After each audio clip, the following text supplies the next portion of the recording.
దయగల ప్రభువా, కృపగల తండ్రి, లోకమును మిక్కుటముగా ప్రేమించి మీ యొక్క కుమారుని లోక రక్షణార్థమై దానము చేసిన పరలోకపు తండ్రి, మీకెనలేని స్తుతులు స్తోత్రములు చెల్లిస్తూ ఉన్నాము. దైవత్వము యొక్క పరిపూర్ణత ఇమిడి ఉన్న మీరే మానవులమై ఉన్న మమ్మును దేవమానవుల్నిగా మార్చుటకు దేవా నీ కుమారుని మానవావతారమున భూలోకమునకు పంపిన తండ్రి, మీకు స్తోత్రం చెల్లిస్తూ ఉన్నాం. పరలోకం భూలోకం మమేకం అయ్యున్న ఈ పర్వ పండుగ దినమున మేమందరం మీ పరిశుద్ధ సముఖమున సమకూడిన వారమయ్యుండి మీ యొక్క శుభ ఆశీస్సులను ఈ శుభ పర్వ పండుగ ఆర్భాట ఉత్సాహ దినమున అందుకొనుటకు వీలు వాళ్ళు దయచేసిన మహోన్నతుడా, మీకు స్తోత్రం చెల్లిస్తూ ఉన్నాం. మాతో ఉండుటకు ఇమ్మానుయేలుగా రుదించిన ప్రభువా, యుగ సమాప్తి పర్యంతం మీతో ఉంటానని సెలవిచ్చిన దేవా, మాతో ఉన్న తండ్రి, మీ యొక్క ప్రసన్నత, మీ కాంతి, మీ శాంతి మాకు సమృద్ధిగా అనుగ్రహించమని కోరుచు ఉన్నాము. దేవా, ఈ పండుగ ఆనందం అనేకులు పొందుకొనలేక అనేక కలతలతో, కష్టములతో, ఇబ్బందులతో, వ్యాధులతో అలమటిస్తూ రోధిస్తూ ఉన్నారు స్వామి.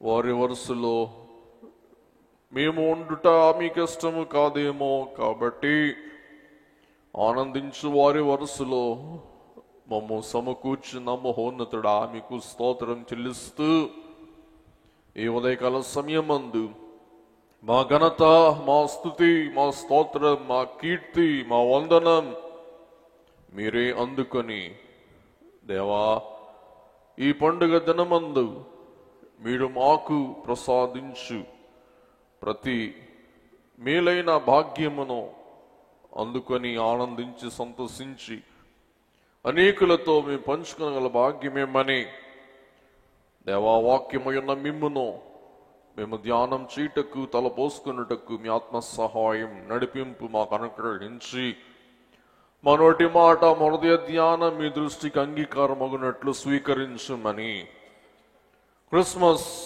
మహిమ నాదుడై ఉన్న మహిమ శిశువై ఉన్న యేసు క్రీస్తు ప్రభు పావన నామమున వినయముతో వేడుకొని ప్రార్థిస్తూ ఉన్నాము మా పరమ తండ్రి.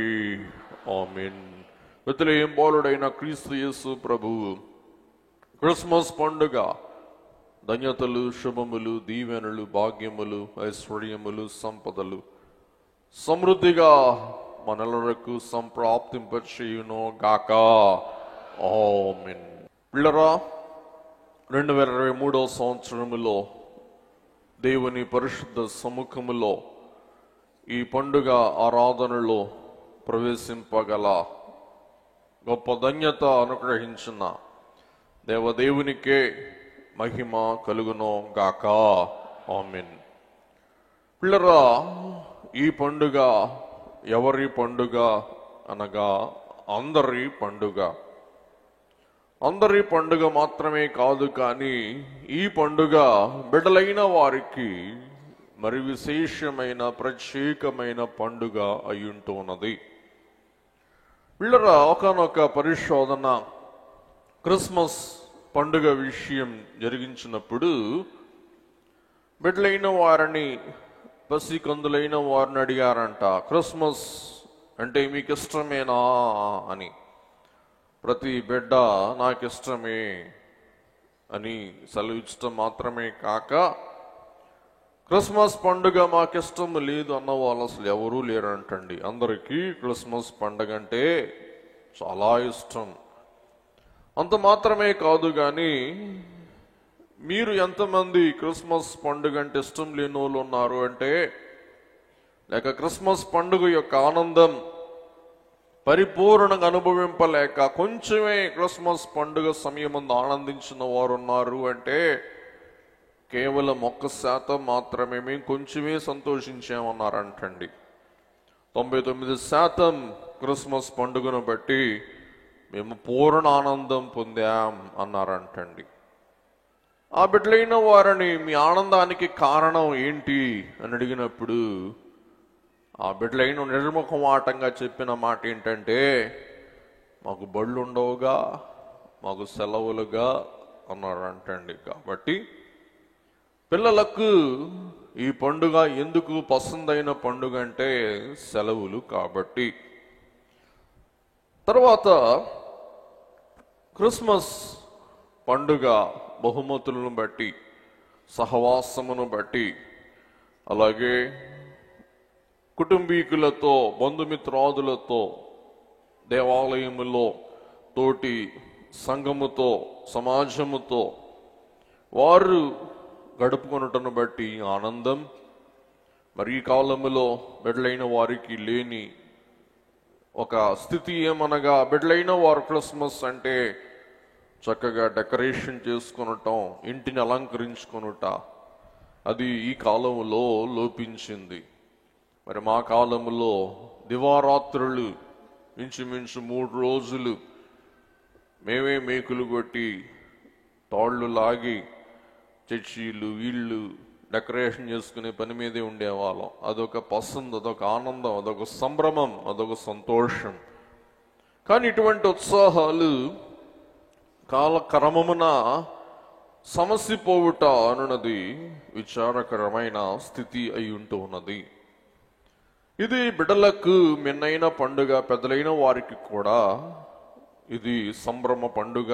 ముఖ్యముగా ఈ పండుగలో మన దృష్టి యావత్తు మనం ఎవరి మీద సారించాలి, ఎవరిని మనం కేంద్ర బిందువుగా ఉంచుకొని దృష్టించాలి అంటే ఎవరిని? యేసు క్రీస్తు ప్రభువును, బాలుడైన క్రీస్తు యేసు ప్రభువును. ఉదాహరణకి ఎవరి ఇంటైనా బిడ్డ పుట్టాడు అన్న మాట వింటే ఆ బిడ్డ పుట్టిన ఇంటికి ఎందుకు వెళ్తారు? తల్లికి శుభం చెప్పడానికి కాదు, తండ్రికి కంగ్రాచులేషన్స్ చెప్పడానికి కాదు. ఎందుకు వెళ్తారు చెప్పండి? బిడ్డను చూడాలి, అంతేనా? బిడ్డను ఎత్తుకోవాలి, బిడ్డను ముద్దు పెట్టుకోవాలి, బిడ్డను హత్తుకోవాలి, బిడ్డను నవ్వించాలి, బిడ్డ ఆనందములో పాలు పంచుకోవాలి. అవునా కాదా అండి? అలాగే ఈవేళ మనందరికీ కుమారుడు అనుగ్రహింపబడ్డాడు. ఈవేళ మనందరికీ శిశువు మరి అనుగ్రహింపబడ్డాడు. ఎవరు ఆ శిశువు? యేసు క్రీస్తు ప్రభువు అను శిశువు. ఈ యొక్క శిశువు మనకు అనుగ్రహింపబడిన శిశువు. యెషయా గ్రంథం 9వ అధ్యాయం 6వ వచనం. ఏలయనగా మనకు శిశువు పుట్టెను, మనకు శిశువు పుట్టెను, మనకు కుమారుడు అనుగ్రహింపబడెను. మనకు దేవుడు లేక దేవా కుమారుడు అనుగ్రహింపబడెను. మనకి శిశువు పుట్టెను, కుమారుడు అనుగ్రహింపబడెను. గమనించండి దేవుని బిడ్డలారా, పాటల్లో కానీ వాక్యాల్లో కానీ మనకి ఎక్కడైనా కనబడే క్రిస్మస్ పలుకు, క్రిస్మస్ మాట శిశువు. యేసు శిశువు, యేసు బాలుడు. మన పాటల్లో ఈవేళ కూడా పాడుకున్నాం, యేసు బాలుడా ఎంతో వందనం. అలాగే నేడు దేవుడు నిన్ను చూడవచ్చినాడు. మరి అన్ని పాటలు బాలుని మీదనే, శిశువు మీదనే దృష్టింపబడుట, కేంద్రీకృతమవుట మనం గ్రహిస్తున్నాం. ఇలాగ అంతరిక్షమంతా కూడా కేంద్ర బిందువైన సూర్యుని చుట్టూ సంచరించుచు ఉన్నదో అలాగున ఈ క్రిస్మస్ పండుగ దినమందు మనందరి దృష్టి, మనందరి శ్వాస, మనందరి ఆనందం, మనందరి ఉత్సాహం, మనందరి యొక్క గానం, మన యొక్క ఆహారం, మన ధ్యానం ఎవరి చుట్టూ ఉండాలండి? యేసు శిశువు చుట్టూ అని మనం చూస్తూ ఉన్నాం. దేవుని బిడ్డలారా, మనం ఏ ఊరైనా వెళ్ళాలి అని అనుకుంటే, మన సొంత వారిని దర్శించాలి అని అనుకుంటే, మనం మన వారింటికి, మన సుజనుల ఇంటికి, లేకపోతే ఏదైనా ఊరికి ఎట్లా వెళ్తాం? అంగరంగ వైభవంగా, ఎక్కడ లేనంత ముస్తాబై, ఎక్కడ లేనంత హంగుతో మనం వెళ్ళాలని ప్రయత్నిస్తాం. చెప్పండి, అవునా కాదా? దేవుని బిడ్డలారా, దేవుడు తన కుమారుని భూలోకానికి పంపిస్తూ ఉన్నారు. దేవుడు భూలోకానికి వచ్చాడు.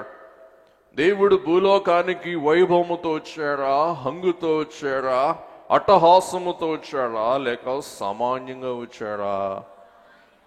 ఇది క్రిస్మస్ యొక్క మర్మం. కాబట్టి దేవుడు ప్రభావముతో, మహిమతో, దూతగణముతో, పరలోక సైన్యముతో, ఆడంబరముతో, ఆర్భాటముతో భూమి మీద కరుదెంపక ఆయన ఒక దీనునిగా, ఒక శిశువుగా రాజగృహములు అపేక్షింపక ఆయన ఒక పశువుల శాలలో దీనుల దేవునిగా ప్రతి వారు సమీపించి ఆరాధించి స్తోత్రించి కీర్తించుటకు అనువుగా దేవుడు బహు దీనమైన, సాత్వికమైన, చాలా నిరాడంబరమైన జన్మము జన్మించుటే ఈ క్రిస్మస్ యొక్క ప్రత్యేకత, విశేషత అని మనం గ్రహిస్తూ, అంత మాత్రమే కాక సర్వ సృష్టిని తన వాక్కు ద్వారా కలుగ చేసిన దేవుడే ఒక కన్యక, ఒక పేద కన్యక యొక్క గర్భవాసమున భూలోకములోనికి ప్రవేశించుటకు దేవుడు సంకల్పించుకునుట, దేవుడు పూనుకొనుటయే ఈ క్రిస్మస్ యొక్క విశిష్టత, ఘనత, ఆధిక్యత అని మనం చూస్తూ ఉన్నాం. కాబట్టి దేవుని బిడ్డలారా, ఈ యొక్క దేవుడు సామాన్యునిగా అవతరించిన ఘటములో దేవుడే మత్తయి సువార్తలో సుమారు మొదటి 2 అధ్యాయాలు, అలాగే లూకా సువార్తలో మొదటి 2 అధ్యాయాలలో దేవుడు మనకు శిశువుగా, కుమారునిగా, బాలునిగా అగుపడుచున్నాడు. మత్తయి సువార్త 1:18 యేసుక్రీస్తు జనన విధమెట్లనగా ఆయన తల్లి అయిన మరియా, తర్వాత 1:23 అని ప్రభువు తన ప్రవక్త ద్వారా పలికిన మాట నెరవేరునట్లు ఇదంతయు జరిగెను. ఇమ్మానుయేలు పేరునకు. కాబట్టి కన్యక గర్భవతి కుమారుని కనును. ఈ క్రమంలో చూస్తే మత్తయి 2:9, 2:1, 2:13, 2:14 అన్నిట్లో, ఈ వాక్యాలన్నిటిలో మనకు కనబడే పలుకు శిశువు, బాలుడు. దేవుని బిడ్డలారా, ఈ యొక్క శిశువే పెద్దవాడైనప్పుడు మరి ఒక మాట మనం మత్తయి సువార్తలో మనం చూస్తూ ఉన్నాం. ఆ మాట ఏమనగా 2:10 వారు నక్షత్రమును చూచి అత్యానంద భరితులై ఇంటిలోనికి వచ్చి తల్లి అయిన మరియను ఆ శిశువును చూచి సాగిలపడి ఆయనను పూజించి తమ పెట్టెలు విప్పి బంగారమును, సాంబ్రాణిని, బోళమును కానుకలుగా ఆయనకు సమర్పించిరి. ఇక్కడ మనకు కనబడే మాట యంగ్ చైల్డ్. పిల్లరా, మిగతా దానికి ముందు ఉదహరింపబడిన మాట శిశువు, 11వ వచనం చూసేసరికి మనకు కనబడే మాట యంగ్ చైల్డ్ అంటే పాకే పిల్లవాడు, పాకే బాలుడు. కాబట్టి బహుశా జ్ఞానులైన వారు యేసుక్రీస్తు ప్రభు యొద్దకు వచ్చేసరికే ప్రభు యొక్క వయస్సు సుమారు 2 సంవత్సరాలు అంటారనమాట అండి. అందుకే హేరోదు ప్రభు జన్మించిన కాలం నిర్ణయించుకొని 2 ఏళ్ల లోపు బిడ్డలైన వారిని హతమార్చుమని, తద్వారా ఆయన యేసు ప్రభువుని కూడా చంపేస్తాడన్న ఒక ఆలోచనతో 2 సంవత్సరాల లోపు బిడ్డలని బెత్లెహేములో హతమార్చమంటాడు, హత్య చేయమంటాడు అన్నమాట అండి. కాబట్టి జ్ఞానులైన వారు వెతికి ప్రభు యొద్దకు వచ్చేసరికి ఆయన బాలుడు, యంగ్ చైల్డ్ అని మనం చూస్తూ ఉన్నాం. పిల్లరా, ఈ యొక్క బాలుని ఘనపరుస్తూ కీర్తిస్తూ దైవజనులు భక్తులందరూ కూడా గానములు పాటలు పాడుట మనం కనుగొనగలుగుతూ ఉన్నాం. కాబట్టి జ్ఞానులైన వారు శిశువు యొద్దకు వచ్చాడు, జ్ఞానులైన వారు బాలుని యొద్దకు వచ్చాడు, గొర్రెల కాపురులైన వారు శిశువు యొద్దకు వచ్చాడు. మరియ యోసేపులు పుట్టిన చంటి శిశువును వీక్షిస్తూ ఆనందిస్తూ పరవశిస్తూ ఉల్లసిస్తూ పొంగుచూ ఉన్నవారై ఉంటూ ఉన్నారు. కాబట్టి దేవుడే మన మానవ రూపములో, మానవత్వములో మానవునితో ఉండుటకు, మానవుని దేవమానవునిగా మార్చుటకు ఆయన అరుదించుట మనం చూస్తూ ఉన్నాం.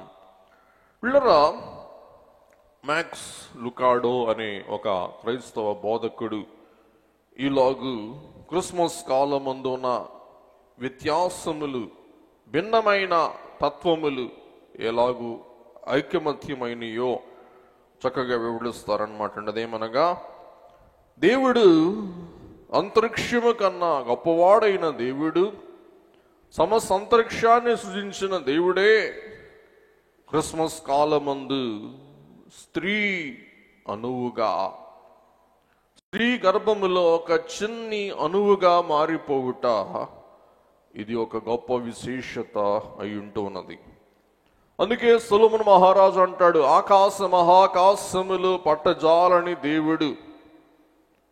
ఇంకోసారి చెప్తున్నా, భూమిని పాదపీఠముగాను ఆకాశమును సింహాసనముగాను ఏర్పాటు చేసుకున్న దేవాతి దేవుడు క్రిస్మస్ కాలమందు ఎట్లా ప్రవేశించాడు? కన్యా గర్భములో ఒక చిన్న అణువుగా మారిపోయిన వారై ఉంటూ ఉన్నారు.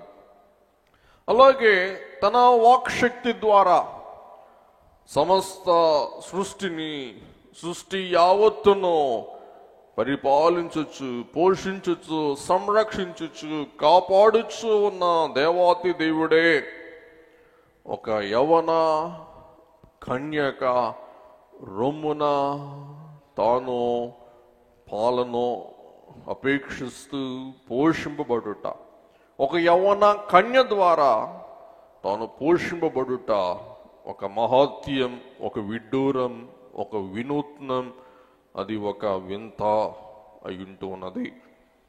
కాబట్టి అంత గొప్ప దేవుడు మరియమ్మ గర్భములో ఒక పిండమైపోవటం, అలాగే పిల్లరా, ఈ యొక్క దేవాతి దేవుడు రూపము ఆకారము లేని దేవాతి దేవుడు. అందుకే దైవజనులు దైవలక్షణాల స్థుతిలో మనం తెలియజేస్తారు, దేవా నీవు నిరాకారుడవై ఉన్నావు. దేవుడు ఎవరు చెప్పండి? నిరాకారుడు. ఆయనకు ఆకారము కలుగుటకు ఆయన మానవుడు కాదు, ఆయన కొలవగలిగిన ఒక రూపములోనికి మార్చబడగలిగిన దేవుడు కాదు. అటువంటి గొప్ప దేవునికి భూలోకానికి వచ్చేసరికి కనుబొమ్మలు, మోచేతులు, 2 కిడ్నీలు, మూత్రపిండాలు, ప్లీహము అనగా స్ప్లీన్, ఇవన్నీ కూడా ఏమైనా అంటండి అమర్చబడ్డాయి. నిరాకారుడైన దేవుడు ఆకారముతో భూమి మీదకి అరుదించిన వారు అయి ఉంటూ ఉన్నారు.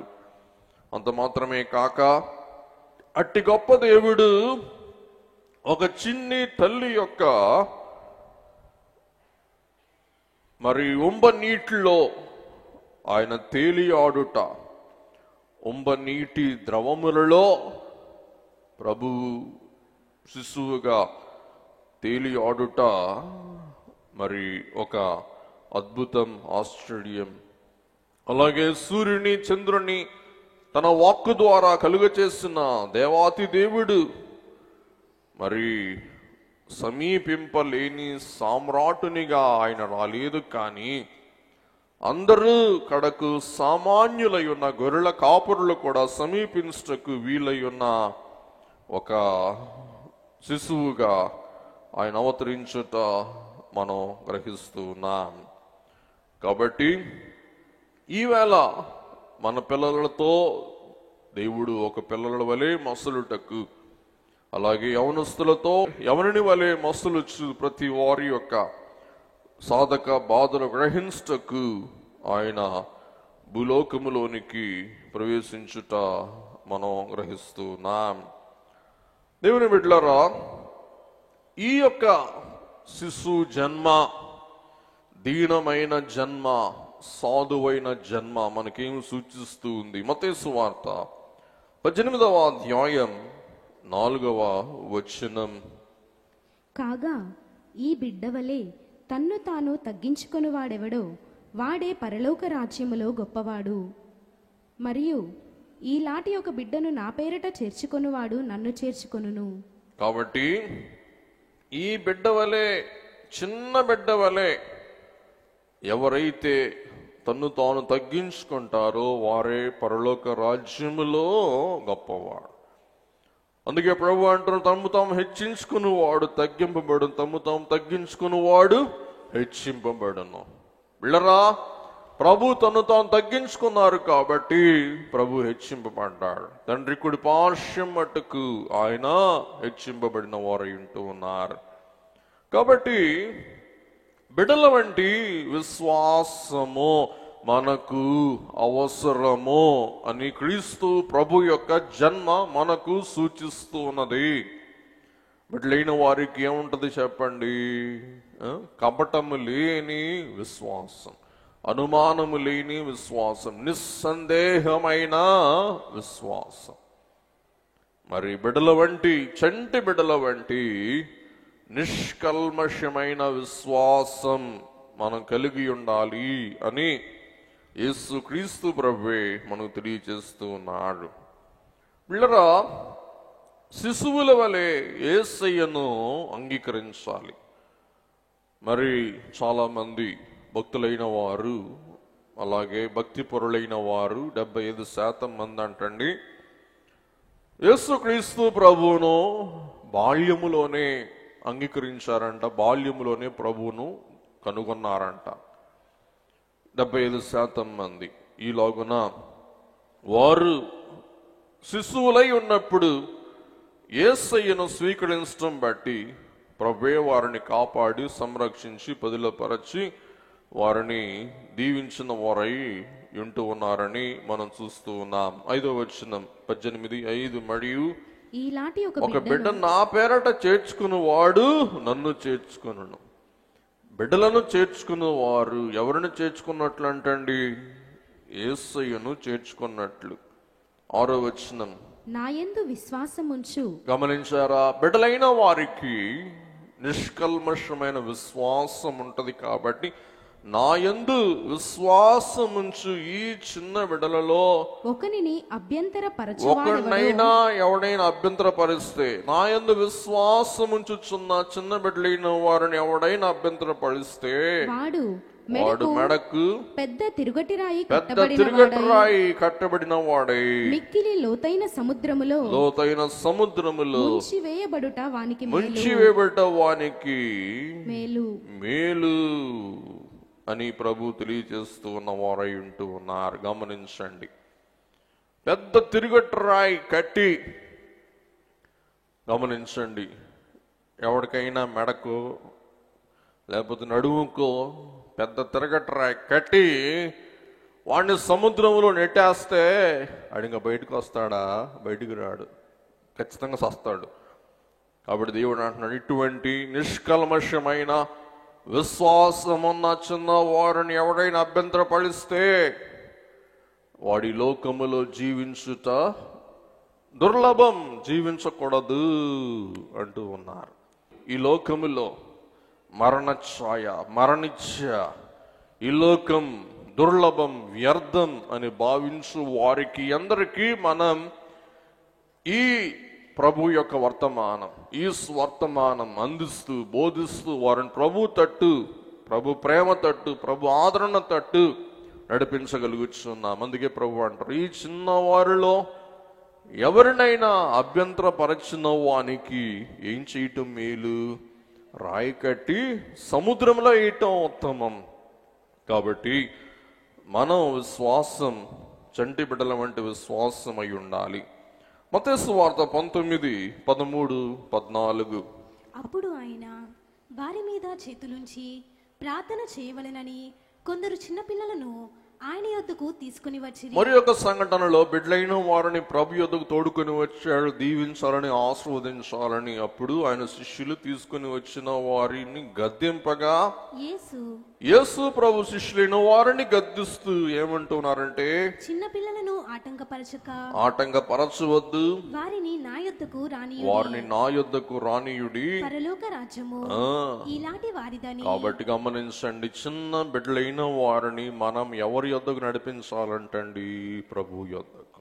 రే నువ్వు గుడికి ఏం వెళ్తావు లేరా, నువ్వేం ప్రార్థన చేసుకుంటావు లేరా అని ఎవరు కూడా బిడ్డలైన వారిని ఆధ్యాత్మిక విషయాల్లో, ప్రభు విషయాల్లో ఏం చేయకూడదంటండి? అభ్యంతర పరచకూడదు.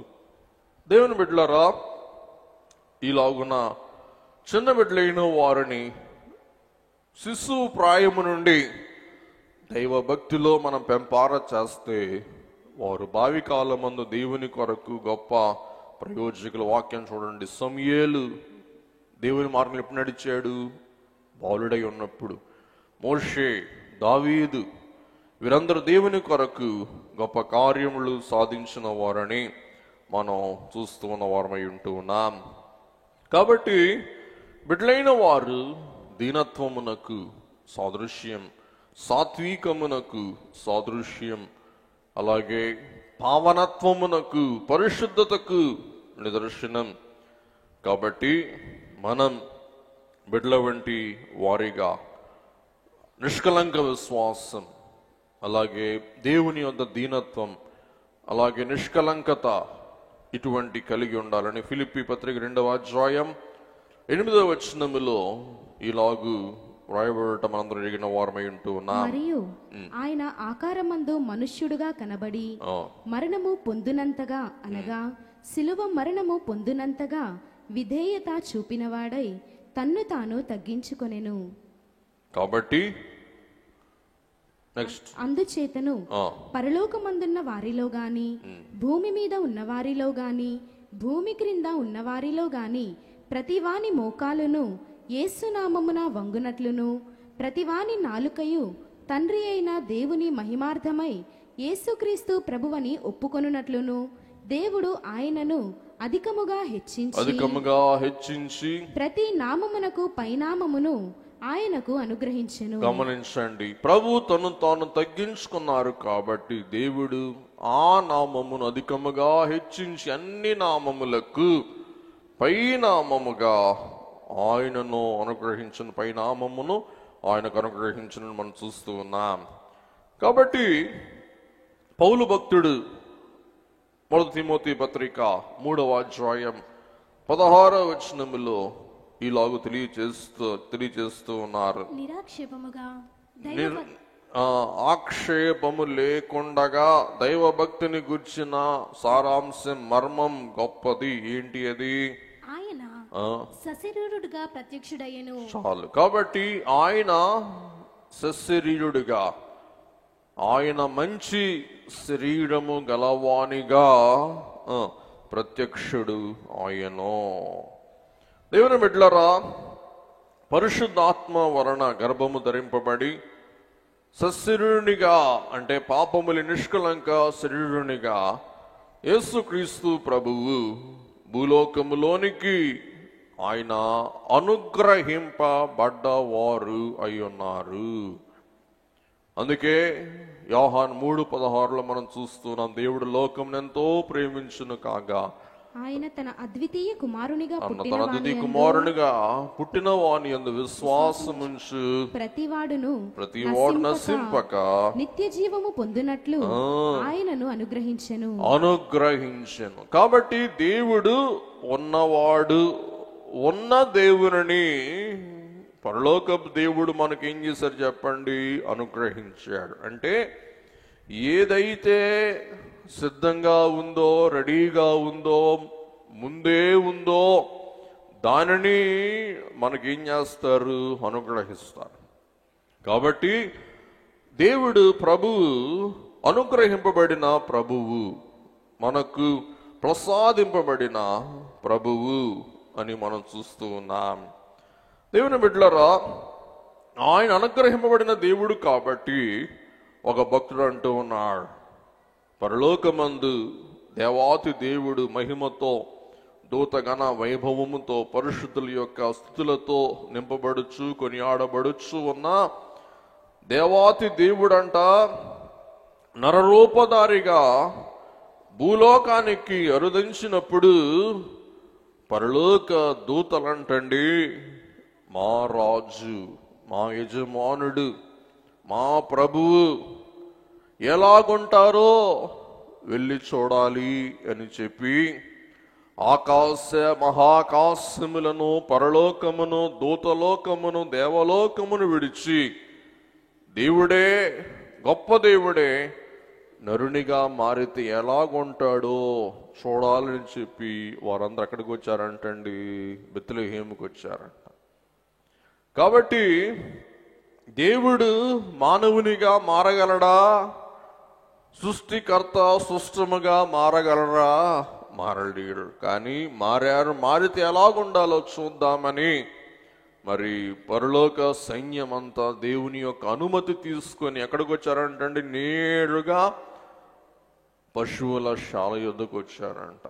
వచ్చి దేవుని, ప్రభువుని వారు చూచి సంతోషించి వారు కీర్తన పాడుతూ దేవుని మహిమ పడుతున్నాడు. ఏమని? సర్వోన్నతమైన స్థలములలో దేవునికి మహిమ, ఆయనకి ఇష్టమైన మనుషులకు భూమి మీద సమాధానం. అందుకే దేవుడు రాస్తూ ఉన్నారు, అన్ని లోకములకు అవతలనున్నా, అన్ని లోకములకు అవతలనున్నా, ఉన్నత లోకాన సన్నుతులుగొన్నా దేవా. కాబట్టి అన్ని లోకాలకు పైన ఉన్నత లోకమే సర్వోన్నతమైన లోకము. అంటే సర్వ ఉన్నత లోకముని మనం ఏమంటాం చెప్పండి? సర్వోన్నతమైన లోకం. అంటే సర్వానికి ఉన్నతమైనది, ఇంకా దానికంటే ఉన్నతమైనది ఇంకా ఏది లేదన్నమాట అండి. అందుకే ఏమని రాయబడి ఉంది? సర్వోన్నత అంటే సర్వానికి ఉన్నతమైన లోకం. ఏ లోకం? సర్వోన్నతమైన లోకము. సర్వోన్నతమైన లోకములో ఉన్న దేవునికి ఏం చెప్పండి? స్తోత్రము. ఆయనకి ఇష్టమైన మనుషులకు భూమి మీద సమాధానము. నేను చెప్పమన్నానన్నా అని చెప్పి ఇంటికి వెళ్ళిన తర్వాత, ఏమండి కిరణ్ బాబు చెప్పమన్నాడు కాబట్టి నీకు థ్యాంక్స్ చెప్తున్నా అని ఎంతమంది ఇంటికి వెళ్ళినాక నేను చెప్పమన్నానని చీర కొనిపెట్టిన మీ ఆయనకి థ్యాంక్స్ చెప్తారు? చేయత్తండమ్మో సారి మహాతల్లి, ఒక్క మహాతల్లి మన్నతమ్మ. ఓరే బాబోయ్, కత్తిపీట కూడా తెగని మొండి ఘటాలాగా ఉన్నారు. సర్వోన్నత మొండి ఘటాలన్నమాట అండి ఈవేళ వాక్యం వినే మహాతల్లులు. నేను చెప్పమన్నా చెప్పరా? పోనీ ఆయన అటుంటే ఈ పని, ఏయ్ కిరణ్ బాబు నీ థ్యాంక్స్ చెప్పమన్నాడు అన్న చెప్తారా? పోనీ అది కూడా చెప్పరేమో. దేవుని బిడ్డలారా, పోనీ మీ ఆయనకి చెప్పబోయాడు, దేవునికి చెప్తారా? దేవునికి చెప్తారంట. మీ ఆయనే దేవుడు అనుకోవచ్చుగా. గమనించండి, దూతలు, ఓ మానవులారా, సర్వోన్నతుడైన దేవుడు మీ మధ్యకు వచ్చాడు కాబట్టి వచ్చిన కారణాన సర్వోన్నతుడైన దేవునికి మహిమయు ఆయనకి ఇష్టమైన మనుషులయ్యున్న మీకు భూమి మీద ఏం కలుగును గాక? సమాధానము కలుగును గాక. కాబట్టి దేవుని బిడ్డలారా, యేసుక్రీస్తు ప్రభు భూలోక జన్మించటను బట్టి మనకు పరలోకములో ఆత్మీయ జన్మ. యేసుక్రీస్తు ప్రభు భూలోకములో పశువుల శాలను ఆయన అధిష్ఠించటను బట్టి మనకు పరలోకములో దేవా సింహాసనం, దేవుని ఎదుట పరలోక నిత్యరాజ్యములు యెరూషలేమును పరలోక విందు బల్ల ఎదుట మనకు స్థానం అని మనం చూస్తూ ఉన్నాం. అలాగే భూలోకపు తల్లి యేసు ప్రభువుకు కలిగిన కారణాన మనకు పరలోకపు తండ్రి కలుగుతూ ఉన్నారు. అలాగే యేసుక్రీస్తు ప్రభు భూలోకములోనికి దాసునిగా ప్రవేశించటను బట్టి మన పరలోకములో స్వతంత్రులముగా, రాజులముగా, యాజక సమూహముగా, దేవుని సొత్తైన ప్రజగా, మరి ఏర్పాటు వంశముగా మనం ప్రకాశించుటకే ప్రభువు ఈ భూలోకములో ఒక దీనుని, ఒక బానిస జన్మించి మరలను పాపపు శాపపు బానిసత్వము నుండి విడిపించుట మనం గ్రహిస్తూ ఉన్నాం. కాబట్టి యేసుక్రీస్తు ప్రభువు పేదవారై మనం ఐశ్వర్యవంతులం కావాలనని ఆయన పేదవాడయ్యారని వాక్యము పౌలు గారు మనకు తెలియజేస్తూ ఉన్నారు. అలాగనే యేసుక్రీస్తు ప్రభువే తన మహిమ వస్త్రమును ప్రక్కన పెట్టి వేసి తండ్రిని అడిగారంట, ఓ తండ్రి, నిన్న మహిమను తీసివేసి ఏం చేస్తాను? మంటి మానవుని యొక్క చర్మము ధరిస్తాను. ఎందుకంటే మంటి చర్మము ధరించిన మానవుడు రేపు అక్షయ మహిమ శరీరం ధరించాలని చెప్పి యేసుక్రీస్తు ప్రభు ఏం చేశారంట? మహిమ వస్త్రమును పక్కన పెట్టి వేసి ఏ వస్త్రము ధరించారంట? నర వస్త్రమును, నర రూపమును, మంటి మానవుని మంటి చర్మమును ధరించుట మనం చూస్తూ ఉన్నాం. అందుకే వినరే నరులారా అనే పాటలు భక్తులు వస్తూ ఉన్నారు. నరరూపు పోలే నరకులారండని దురితము బాపు దొడ్డ దొరయౌ మరియావర పుత్రుడు కరమరుదగు కల్వరి గిరిధరి కరి గిరయంబున ప్రభు కరుణను గనరే గినరేయో నరులారా వీణులకింపు మీరా మనల రక్షింప క్రీస్తు మనుజావతారుడయ్యే వీణరే. అందుచేతనే ఆయన దేవకుమారుడు కాబట్టి ఆయన యొద్దకు ఎవరు దిగొచ్చారండి? దేవదూతలు. దైవజనులు చెప్పిన ఉపదేశములో ఒక మాట గతంలో చెప్పాను, మరొకసారి మీకు చెప్పక తప్పదు. అదేమనగా, ఊరి హెడ్ మాస్టర్కి బిడ్డ పుట్టాడు అనుకోండి, ఆ వార్త ఎవరు చెప్తారు? స్కూల్ టీచర్లు చెప్తారు, స్కూల్ పిల్లలు చెప్తారు. అలాగే డాక్టర్ గారికి ఆసుపత్రిలో డాక్టర్ గారికి బిడ్డ పుట్టాడు అనుకోండి, ఆ వార్త ఎవరు ప్రకటిస్తారు? నర్సులు చెప్తారు. అలాగే పాదిరి గారికి పిల్లోడు పుట్టాడు అనుకోండి, ఆ సంగతి ఎవరు చెప్తాడు? సన్నిధి అక్కలు చెప్తారన్నమాట అండి. ఇలాగున దేవుడే జన్మించాడు కాబట్టి, దేవుడు జన్మించాడన్న వార్త ఎవరు ప్రకటించారు? దేవదూతలు. దీనిని బట్టి జన్మించిన వారు ఎవరని మనం ఇంకిత జ్ఞానముతో కనుగొనవచ్చు. దేవాతి దేవుడు, దేవ దూతల అధిపతి. ఎవరు చెప్పండి? దేవదూతల అధిపతి. ఎవరు దేవదూతల అధిపతి? ఎవరు? దేవుడే. దేవుడే, పరలోకపు దేవుడే అని మనం గ్రహిస్తున్నాం. అందుకే దూతలైన వారు అంటూ ఉన్నారంట, 22వ కీర్తన చివరిలో ఉంటది, ఓ గమ్మములారా మీ తలలు పైకెత్తుకున్న మహిమరాజు ప్రవేశించినట్లు, ఓ గమ్మములారా మీ తలలు పైకెత్తుకున్న మహిమ రాజు ఎవడు? బలస్తుడని యెహోవా, యుద్ధస్తుడని యెహోవా. గమ్మములారా మీ తలలు పైకెత్తుకొనడి. ఓ మానవులారా మీ తలలు పైకెత్తుకొనడి. ఓ భూలోక గుమ్మములారా మీ తల పైకెత్తుకొనడి. వచ్చేవాడు ఎవడు? సైన్యములకు అధిపతి. కాబట్టి దూతలైన వారే ఆ వర్తమానమును ప్రకటించుచు ఉన్నవారై ఉన్నారు. ఈ క్రమములో ఈ సువర్తమానం ప్రకటించటకు బెత్లెహేములో, యెరూషలేములో ఉన్న వారందరూ ఏం చేస్తున్నారంటండి? గాఢ నిద్రలో ఉన్నారు. కానీ మెలకువగా ఉన్నవారు ఎవరు? గొర్రెల కాపరులు మాత్రమే. వారు కాసే గొర్రెలు ఏ గొర్రెలు అంటండి? యెరూషలేం దేవాలయపు గొర్రెలు. గమనించండి, యెరూషలేము దేవాలయపు గొర్రెల కంట ఒక చిన్న మచ్చైనా, ఒక చిన్న గాయమైనా ఉంటే అవి బలికి పనికిరావంట.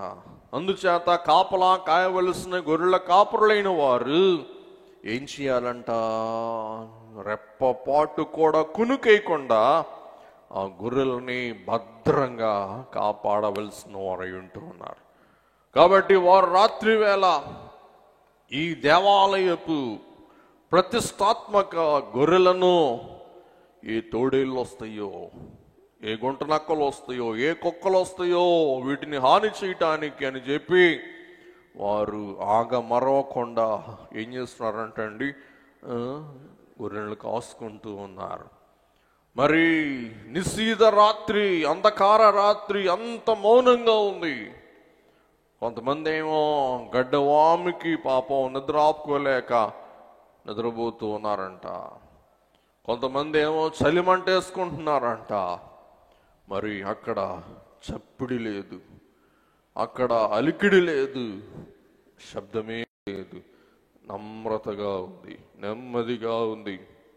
అలాగే ఆ గొర్రెల మరి శబ్దాలు, గంటలు టింగ్ టింగ్ టింగ్ టింగ్ టింగ్ టింగ్ టింగ్ టింగ్ అని మోగుతూ ఉంటే, అమ్మయ్య గొర్రెలు బాగానే ఉన్నాయి, గొర్రెలు బాగానే ఉన్నాయి అని నెమ్మదిగా ప్రశాంతంగా వారు నెమ్మదిగా నిదానంగా ఉంటూ ఉంటే, ఈలోగా దేవదూతలు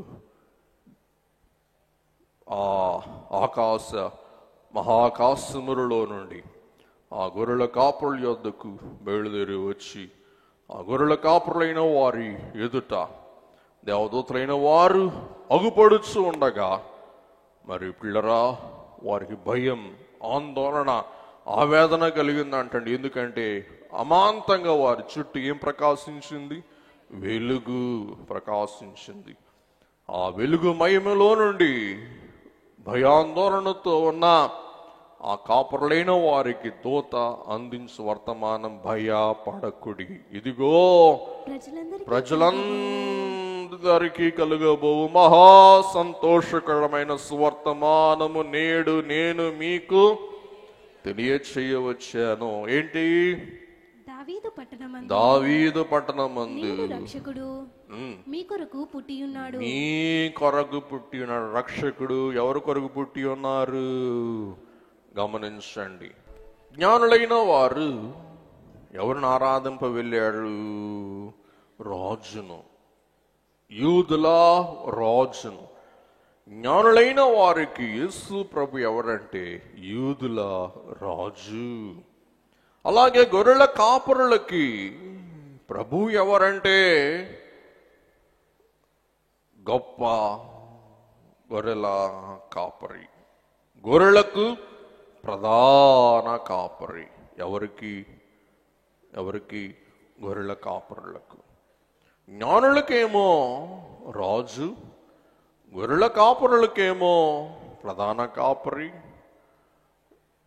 మరియమ్మకేమో శిశువు, అలాగే యోసేపుకేమో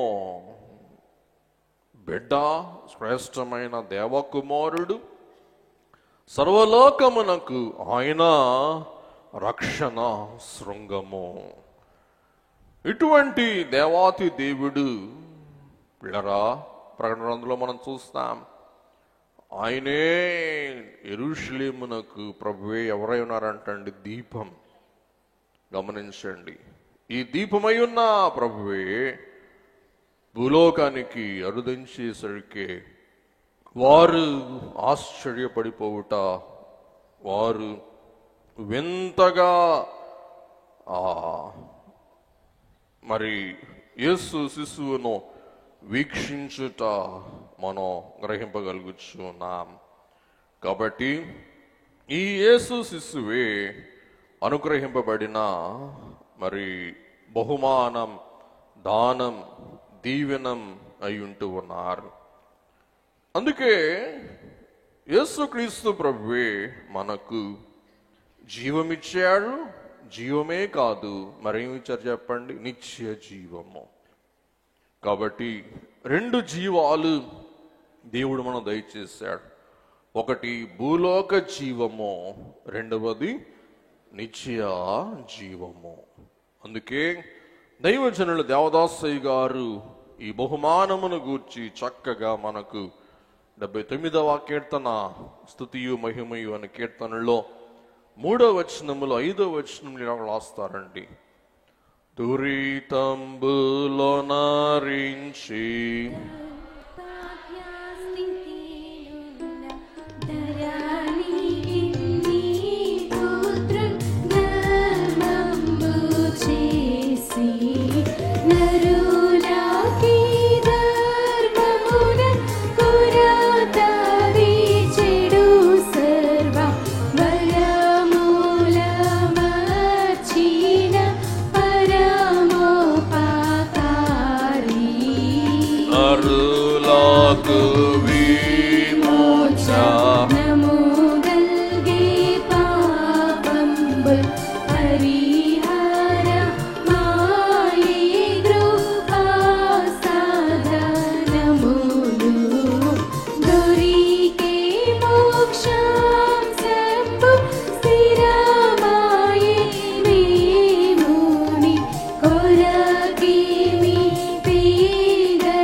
దురితంబులను పరిహరించి దౌర్భాగ్య స్థితినున్న ధరణికి నీ పుత్రున్ ధర్మంబు చేసి నరులకు ఈ ధర్మమున కొరత తీర్చెడు, సర్వ వరములను అమర్చిన దేవా నీకు స్తోత్రం.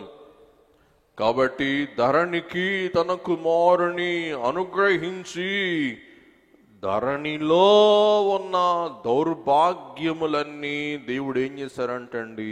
పరిహరించాడు. అలాగే నరులకు విమోచన కలిగే పాపంబుల్ పరిహారమాయే. కాబట్టి దొరికే మోక్షం శంభు స్థిరమాయే మేము. కాబట్టి పరలోక మోక్షాంశంబు మనకు స్థిరమైంది. దొరికే మోక్షంబు స్థిరమాయే. మేమేమి తేగలం? నీ కొరకేమి తేగలం? పరిపూర్ణ రక్షక. కాబట్టి బాలయేసు యేసు శిశువు మనకు అనుగ్రహించిన వరముల ఎదుట మనము ఆయనకి ఏమి ఇవ్వగలము? ఏమి ఇవ్వలేం. కానీ ఇవ్వగలిగినది ఏంటి అంటే స్తుతి, కృతజ్ఞత, వందనములు, అలాగే ఆయన వసించుటకు మన హృదయము.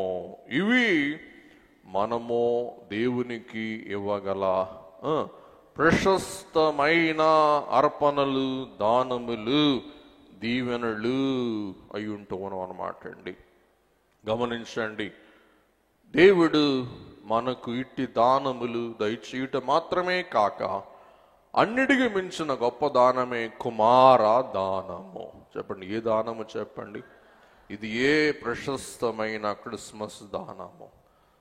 అట్టి దానము దయచేసిన దేవునికి మనం ఏం చేయాలంటండి? వందనము. చెప్పండి అందరూ దయచేసి ఒకసారి, వందనము. అందుకే క్రిస్మస్ పండగ అని మనం గమనిస్తూ ఉన్నాం. మరి ఇట్టి గొప్ప రక్షణ మనకు దయచేసిన దేవాతి దేవుడు ఎలాగూ దయచేశాడు అంటే తన కుమారుని ద్వారా అని మనం గ్రహింపగలుగుతూ ఉన్నాం.